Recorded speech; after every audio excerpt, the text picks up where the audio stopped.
Zaman bir su kimi akıp gedir, geri kayıtmaz o öten iller. Her öten saniye bir ömür demek. Gel gül ile bezeyek biz bu yolları. Dünen bir hayaldır, sabah bir ümit. Bugünün etrini duymak gerek. Kederi unutup sevinci bölüp her anı sevgiyle yuymak gerek.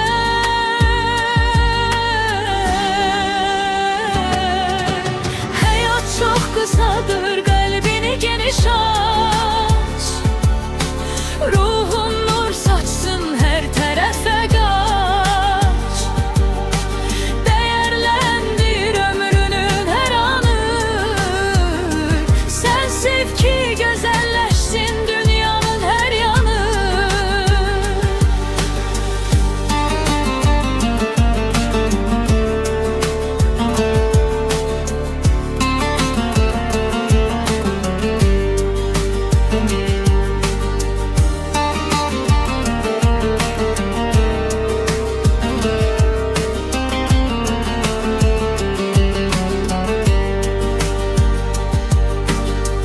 Gözlerde parlayan bir ışık olar. Könüller fetheder hoş bir kelamla. Dünya bir sahnedir, biz bir yolcuyuk. Vidalaşmayak gel biz bu alemle.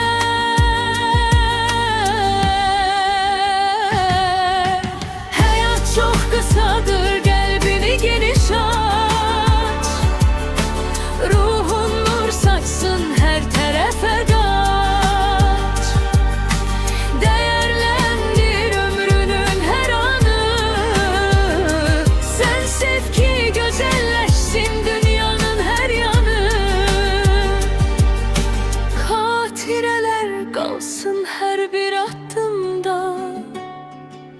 Ömrün nağmesi yaşasın her anında.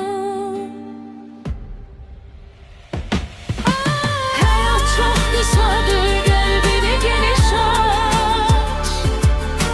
Ruhun nur saçsın, her tarafa kaç. Değerlendir ömrünün her anı. Sen sev ki güzelleşsin dünyanın her yanı. Sen sev ki güzelleşsin dünyanın her yanı.